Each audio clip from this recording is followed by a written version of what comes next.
In late August, working-level CIA and FBI officials realized that one or more al-Qaeda operatives might be in the United States. We have found no evidence that this discovery was ever briefed to the CSG, to principals, or to senior counterterrorism officials at the FBI or the CIA. Nor was the White House told about the arrest of Zacarias Moussaoui. We investigated awareness of the terrorist threat within the Department of Justice and the FBI during the spring and summer of 2001. Rice told us that she believed the FBI had tasked its 56 U.S. field offices to increase surveillance of suspected terrorists and to reach out to informants who might have information about terrorist plots. An NSC document at the time described such a tasking having occurred in late June, although it does not indicate whether the tasking was generated by the NSC or the FBI. At this point, we have found the following. On April 13th, FBI headquarters alerted field offices to a heightened threat from al-Qaeda against U.S. interests. The communication detailed the threats against U.S. interests abroad, but made no mention of any possible threat inside the United States. The field offices were asked to, quote, task all resources to include electronic databases and human sources for any information pertaining to the current operational activities relating to Sunni extremism, close quote. On July 2nd, the FBI Counterterrorism Division sent a message to federal agencies and state and local law enforcement agencies that summarized information regarding threats against U.S. interests from bin Laden. The message reported that there was an increased volume of threat reporting indicating a potential for attacks against U.S. targets abroad from groups aligned with or sympathetic to Osama bin Laden. It further stated, quote, the FBI has no information indicating a credible threat of terrorist attack in the United States, close quote. However, it went on to emphasize that the possibility of attack in the United States could not be discounted. It also noted that the July 4th holiday might heighten the threats. The report asked the recipients to, quote, exercise vigilance, close quote, and, quote, report suspicious activities, close quote, to the FBI.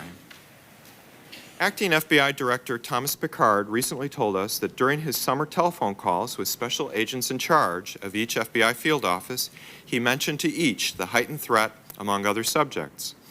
He also told us that he had a conference call with all special agents in charge on July 19th, in which one of the items he mentioned was that they needed to have their evidence response teams ready to move at a moment's notice in case they needed to respond to an attack.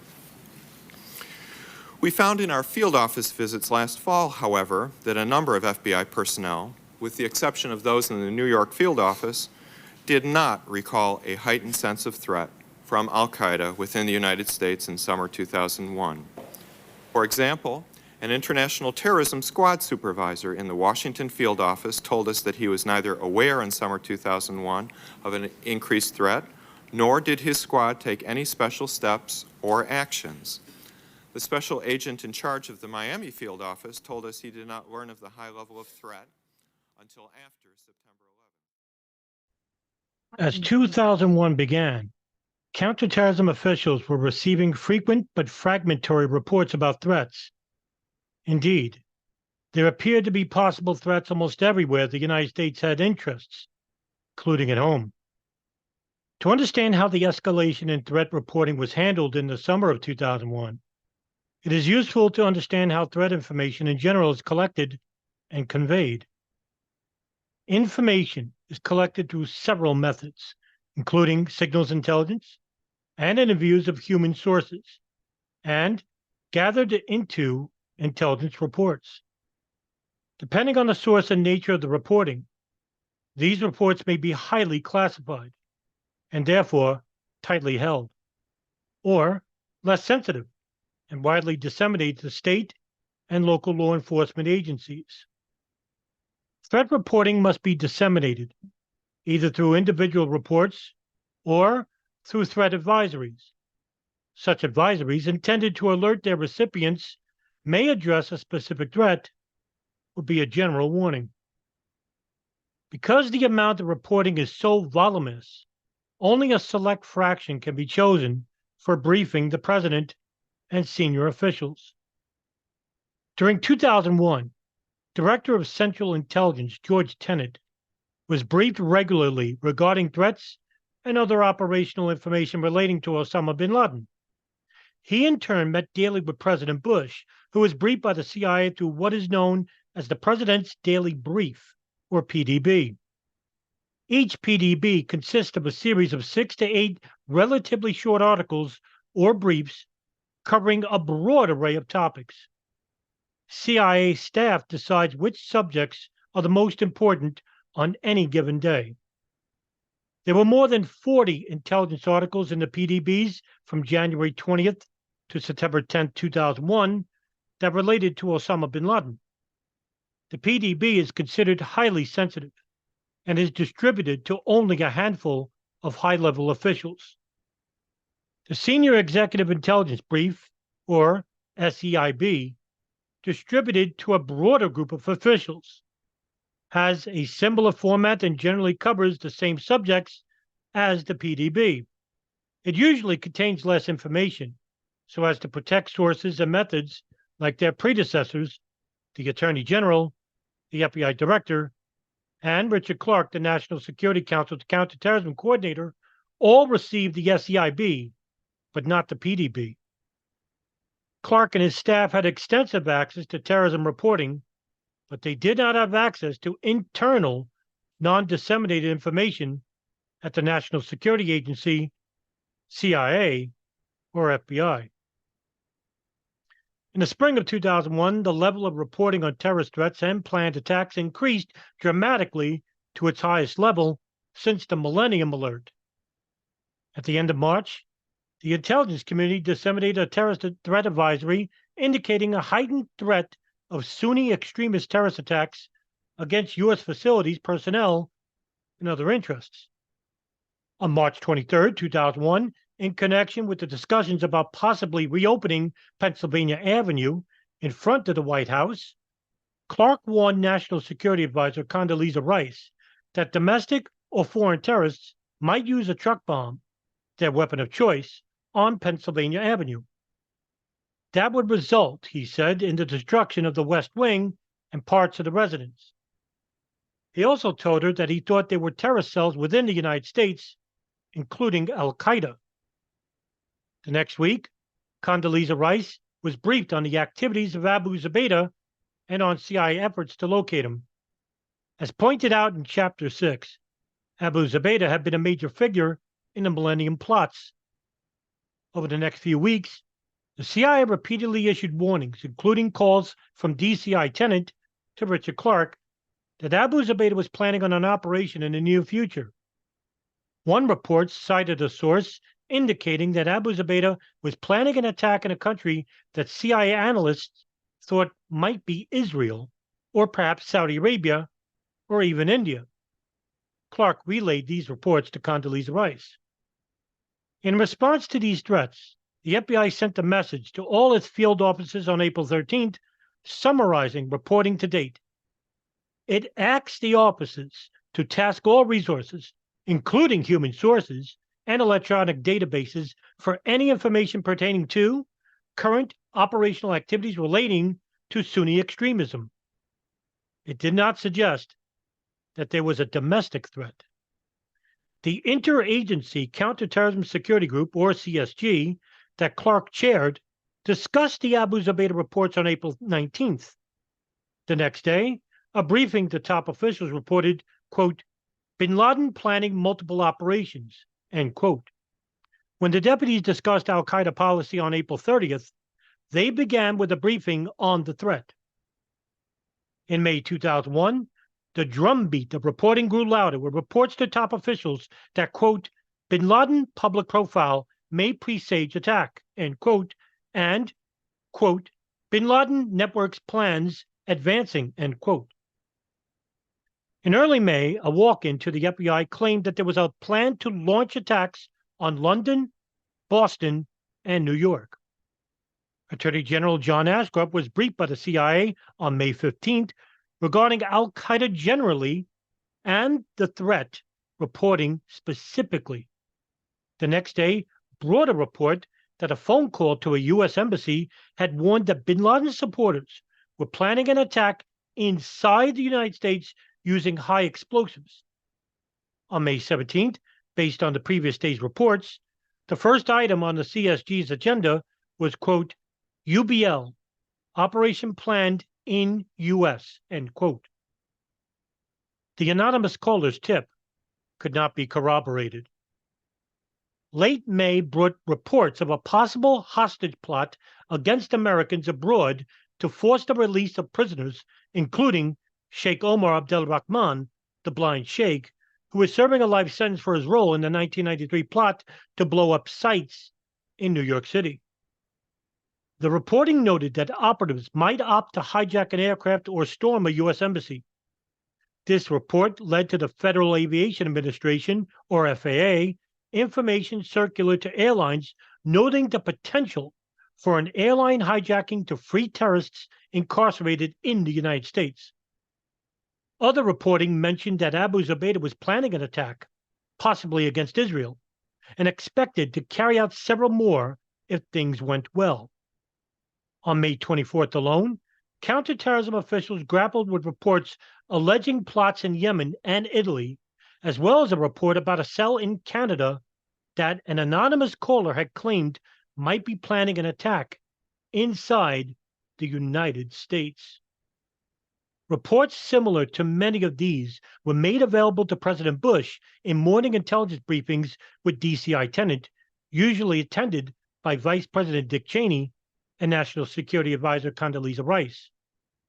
While these briefings discussed general threats to attack America and American interests, the specific threats mentioned in these briefings were all overseas.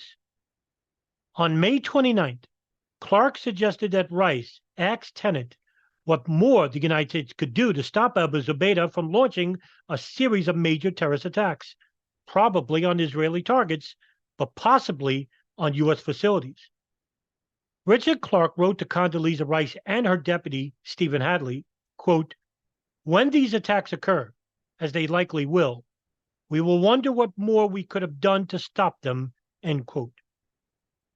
In May, CIA Counterterrorist Center CTC Chief Cofer Black told Condoleezza Rice that the current threat level was a 7 on a scale of 1 to 10, as compared to an 8 during the millennium. Threat reports surged in June and July, reaching an even higher peak of urgency. The summer threats seemed to focus on Saudi Arabia, Israel, Bahrain, Kuwait, Yemen, and possibly Rome. But the danger could be anywhere, including a possible attack on the G8 summit in Genoa. A June 12th CIA report passing along biographical background information on several terrorists mentioned, in commenting on Khalid Sheikh Mohammed, that he was recruiting people to travel to the United States to meet with colleagues already there so that they might conduct terrorist attacks on bin Laden's behalf. On June 22nd, the CIA notified all its station chiefs about intelligence suggesting a possible al-Qaeda suicide attack on a U.S. target over the next few days. Director Tenet asked that all U.S. ambassadors be briefed. That same day, the State Department notified all embassies of the terrorist threat and updated its worldwide public warning. In June, the State Department initiated the Visa Express program in Saudi Arabia as a security measure in order to keep long lines of foreigners away from vulnerable embassy spaces. The program permitted visa applications to be made through travel agencies instead of directly at the embassy or consulate. A terrorist threat advisory distributed in late June indicated a high probability of near-term spectacular terrorist attacks resulting in numerous casualties. Other reports' titles warned that bin Laden attacks may be imminent, and bin Laden and associates making near-term threats. The latter reported multiple attacks planned over the coming days, including a severe blow against the United States and Israeli interests during the next 2 weeks. On June 21st, near the height of the threat reporting, U.S. Central Command raised the force protection condition level for U.S. troops in 6 countries to the highest possible level, Delta. the U.S. Fifth Fleet moved out of its port in Bahrain, and a U.S. Marine Corps exercise in Jordan was halted. U.S. embassies in the Persian Gulf conducted an emergency security review, and the embassy in Yemen was closed. The CSG had foreign emergency response teams known as FESTs ready to move on 4 hours' notice and kept up the terrorism alert posture on a rolling 24-hour basis. On June 25th, Richard Clarke warned Condoleezza Rice and Stephen Hadley that 6 separate intelligence reports showed al-Qaeda personnel warning of a pending attack. An Arabic television station reported Osama bin Laden's pleasure with al-Qaeda leaders who were saying that the next weeks will witness important surprises and that United States and Israeli interests will be targeted. Al-Qaeda also released a new recruitment and fundraising tape. Richard Clarke wrote that this was all too sophisticated to be merely a psychological operation to keep the United States on edge, and the CIA agreed. The intelligence reporting consistently described the upcoming attacks as occurring on a calamitous level, indicating that they would cause the world to be in turmoil and that they would consist of possible multiple, but not necessarily simultaneous attacks.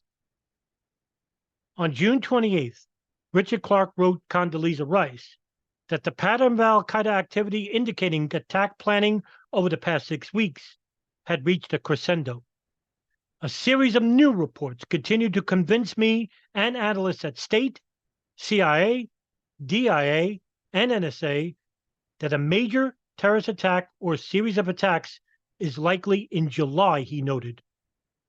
One al-Qaeda intelligence report warned that something very, very, very big was about to happen, and most of bin Laden's network was reportedly anticipating the attack. In late June, the CIA ordered all its station chiefs to share information on al-Qaeda with their host governments and to push for immediate disruption of cells. The headline of a June 30 briefing to top officials was stark. Quote, bin Laden planning high-profile attacks, end quote. The report stated that Osama bin Laden operatives expected near-term attacks to have dramatic consequences of catastrophic proportions. That same day, Saudi Arabia declared its highest level of terrorist alert. Despite evidence of delays, possibly caused by heightened U.S. security, the planning for attacks was continuing. On July 2nd, the FBI Counterterrorism Division sent a message to federal agencies and state and local law enforcement agencies summarizing information regarding threats from bin Laden. It warned that there was an increased volume of threat reporting indicating a potential for attacks against U.S. targets abroad from groups aligned with or sympathetic to Osama bin Laden.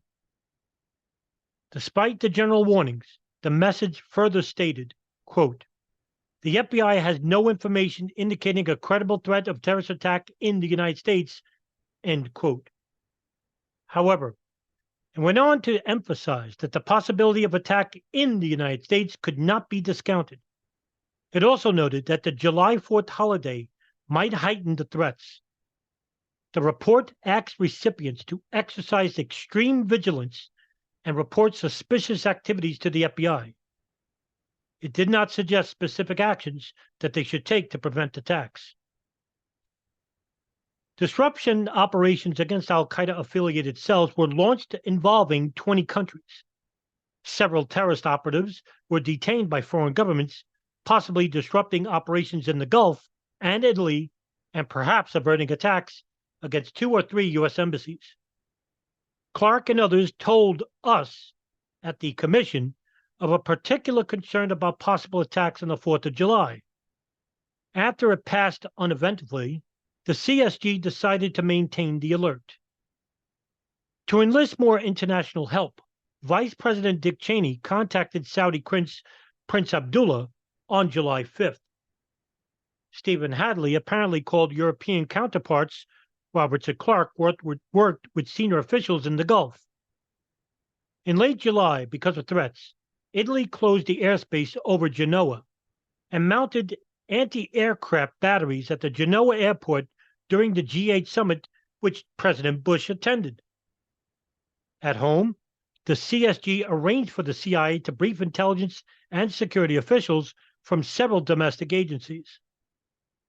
On July 5th, representatives from the Immigration and Naturalization Service, or INS, the FAA, the Coast Guard, the Secret Service, Customs, the CIA, and the FBI met with Richard Clarke to discuss the current threats.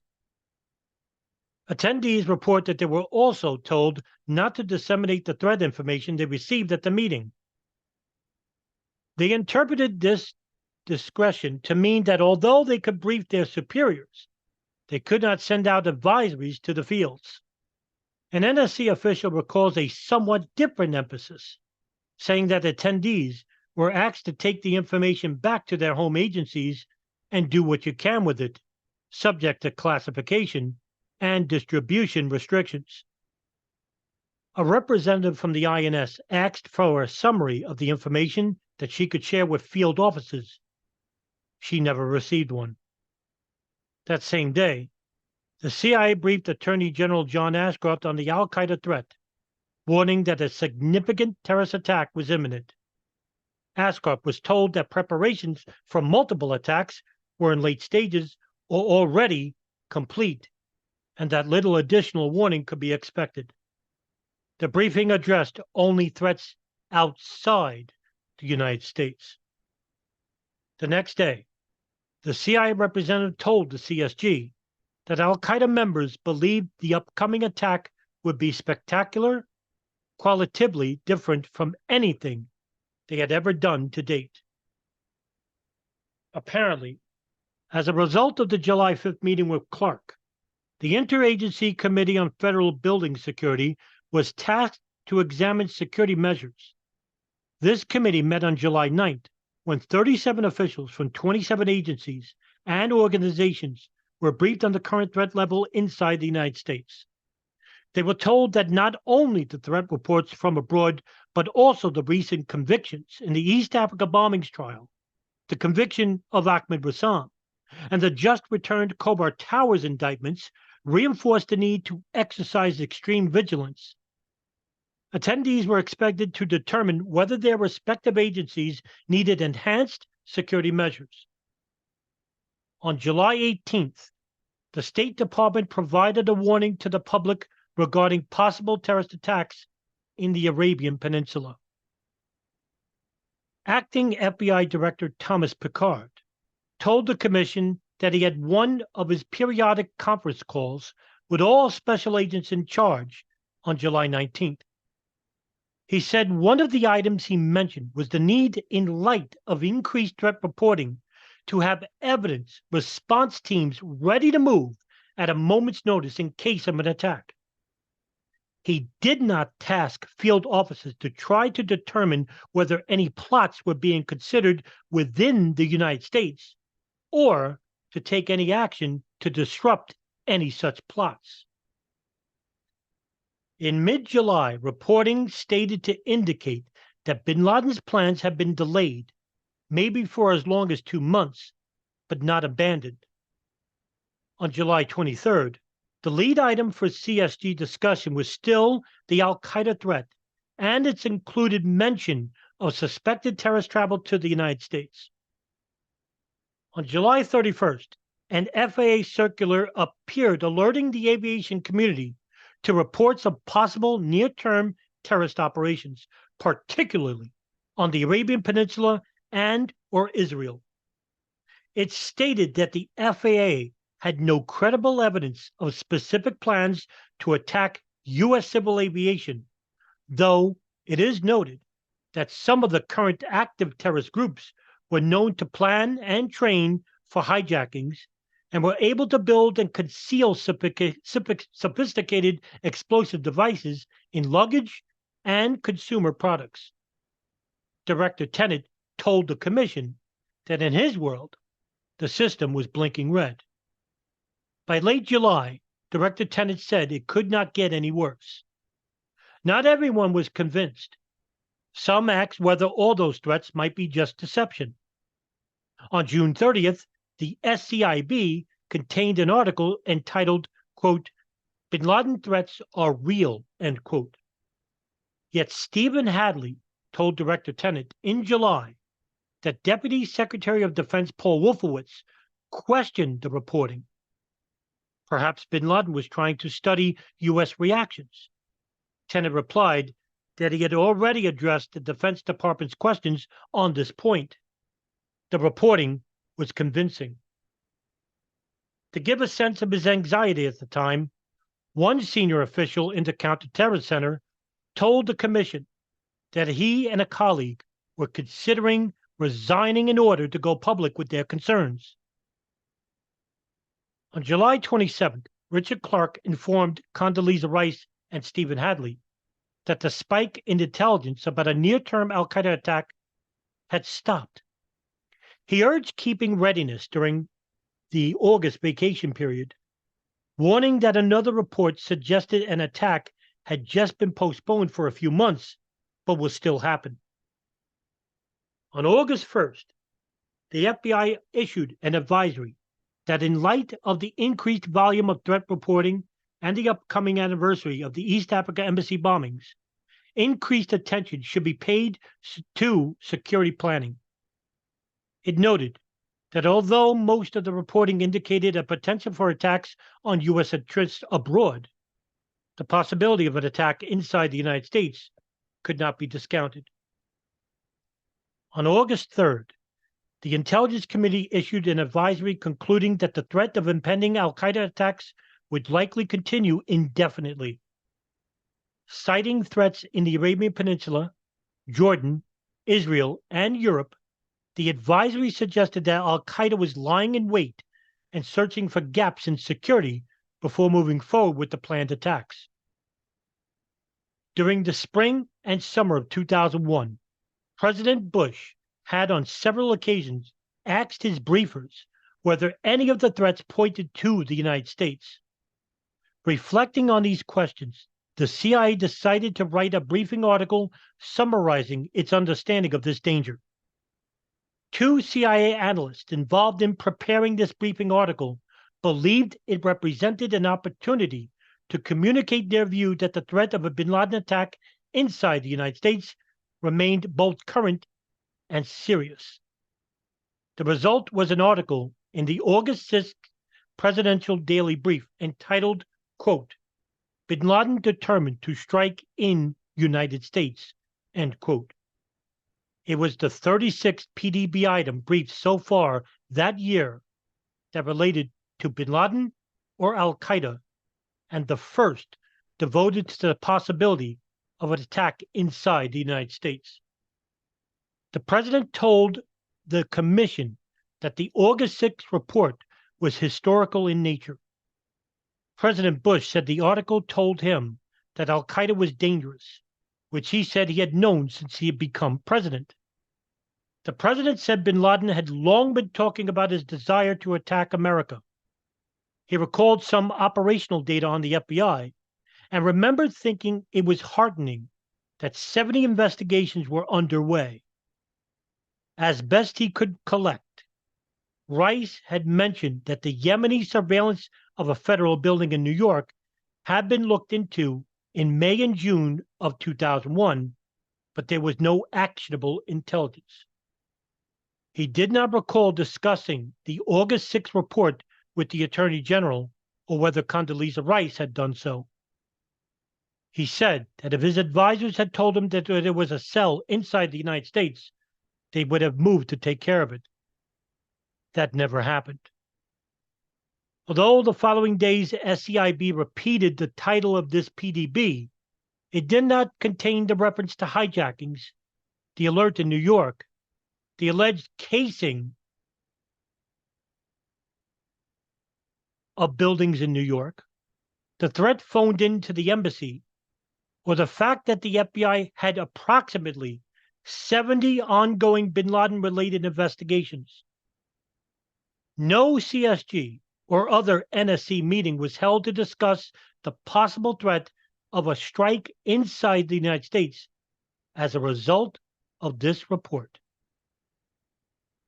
Late in the month, a foreign service reported that Abu Zubaydah was considering mounting terrorist attacks inside the United States after postponing possible operations in Europe. No targets, timing, or method of attack was provided. We at the Commission found no indication of any further discussion before September 11th among the President and his top advisors of the possibility of a threat of an Al Qaeda attack inside the United States. Director Tenet visited President Bush in Crawford, Texas on August 17th and participated in PDB briefings of the President between August 31st, after the President had returned to Washington, and September 10th.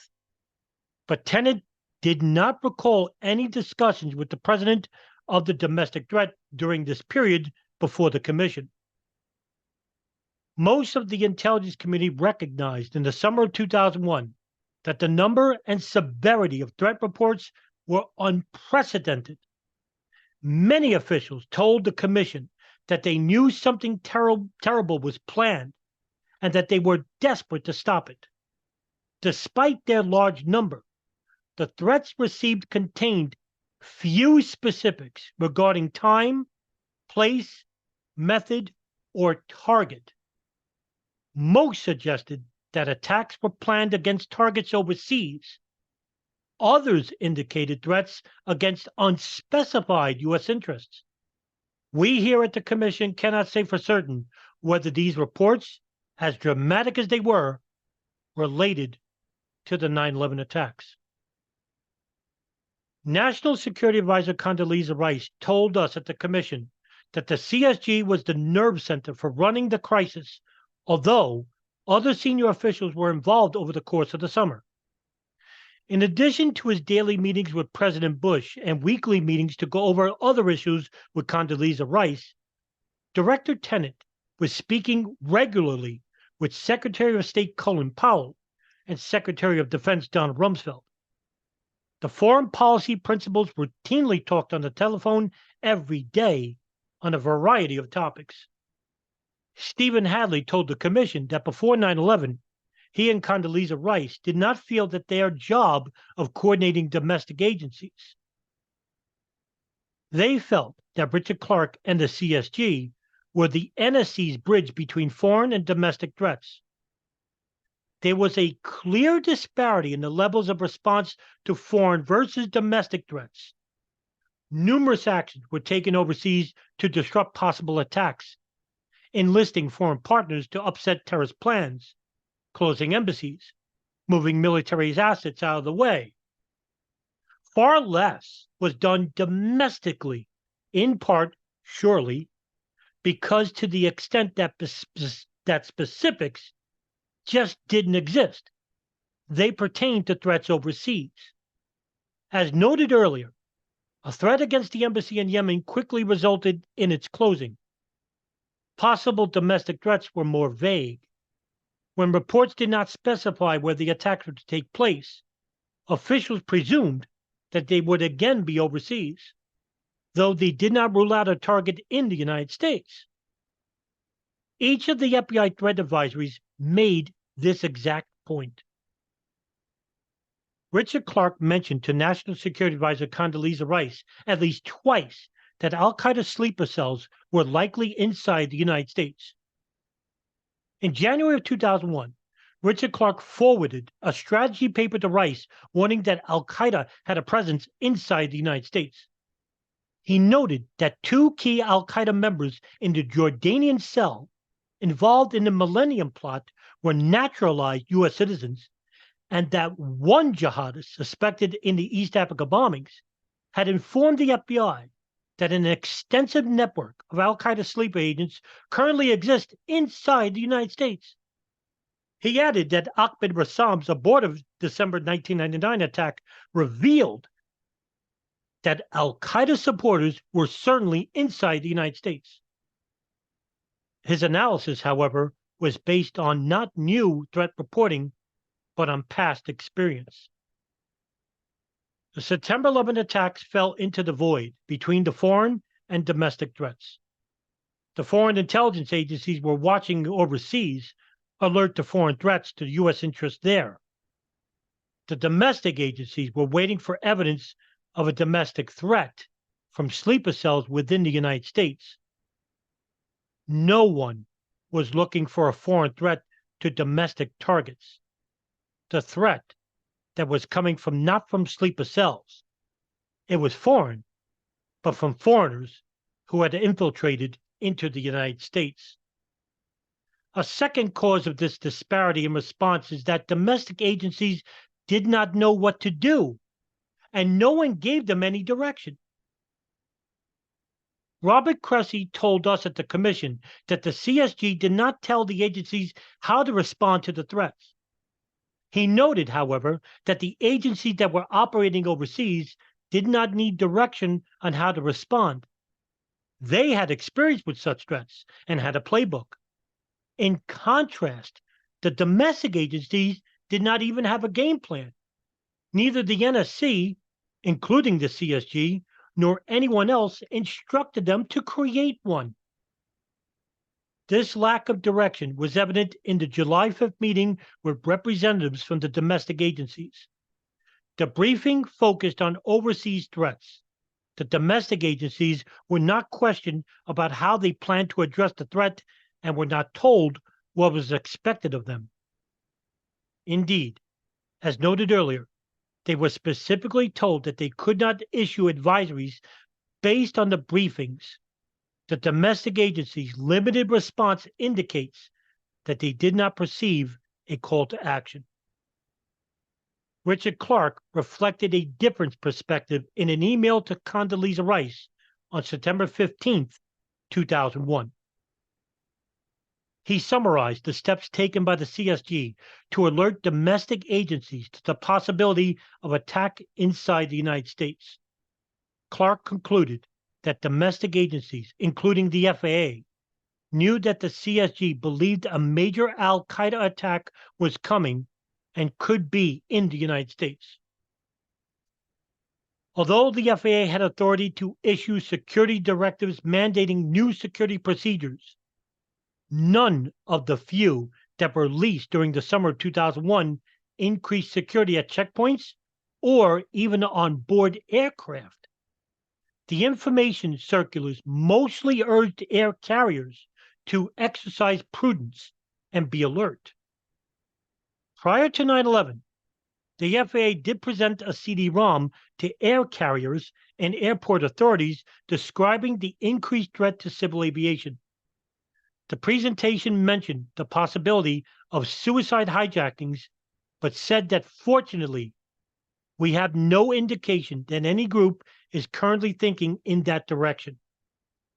The FAA conducted 27 special security briefings for specific air carriers between May 1st, 2001 and September 11th, 2001. Two of these briefings discussed the hijacking threat overseas. None discussed the possibility of suicide hijackings or the use of aircraft as weapons. No new security measures were ever instituted before September 11th, 2001. Condoleezza Rice told us at the Commission she understood that the FBI had tasked its 56 U.S. field offices to increase surveillance of suspected terrorists and to reach out to informants who might have information about terrorist plots. An NSC staff document at the time describes such a tasking as having occurred in late June, but does not indicate whether it was generated by the NSC or the FBI. Other than the previously described April 13 communication sent to all FBI field offices, however, the FBI could not find any record of having received such a directive. The April 13 document asking field offices to gather information on Sunni extremism did not mention any possible threat within the United States and did not order surveillance of suspected operatives. The NSC did not specify what the FBI's directives should contain. It did not review what had been issued earlier. Acting FBI Director Thomas Picard told us at the Commission that in addition to his July 19th conference call, he mentioned the heightened terrorist threat in individual calls with the special agents in charge of field offices during their annual performance review discussions. In speaking with agents around the country, we at the Commission found little evidence that any such concerns had reached FBI personnel beyond the New York field office. The head of counterterrorism at the FBI, Dale Watson, said he had many discussions about possible attacks with covert black at the CIA. They had expected an attack on July 4th. Watson said he felt deeply that something was going to happen, but he told us the threat information was nebulous. He wished he had known more. He wished he had 500 analysts looking at Osama bin Laden threat information instead of just 2. Attorney General John Ashcroft was briefed by the CIA in May and by Thomas Picard in early July about the danger. Picard said he had met with Ashcroft once a week in late June through July and twice in August. There is a dispute regarding John Ashcroft's interest in Picard's briefings about the terrorist threat situation. Picard told us at the Commission that after 2 such briefings, Ashcroft told him that he did not want to hear about the threats anymore. Ashcroft denies Picard's charge. Picard said he continued to present terrorist information during further briefings that summer, but nothing further on the chatter the U.S. government was receiving. The Attorney General told us he asked Thomas Picard whether there was intelligence about the attacks in the United States, and that Picard said no. Picard said he replied that he could not assure Ashcroft there would be no attacks in the United States, although the reports of threats were related to overseas targets. Ashcroft said he therefore assumed the FBI was doing what it needed to do. He acknowledged that in retrospect, this was a dangerous assumption. He did not ask the FBI what it was doing in response to the threats and did not task it to take any specific action. He also did not direct the INS, then still part of the Department of Justice, to take any specific action. In sum, the domestic agencies never mobilized in response to the threat or the information relating to threats. They did not have direction and did not have a plan to institute. The borders were not hardened. Transportation systems were not fortified. Electronic surveillance was not targeted against a domestic threat. State and local law enforcement were not marshaled to augment the FBI's efforts. The public was not warned. The terrorists exploited deep institutional failings within our own government. The question is whether extra vigilance might have turned up an opportunity to disrupt the plot. As seen in Chapter 7, Al-Qaeda operatives made mistakes. At least 2 such mistakes created opportunities during 2001, especially in late August.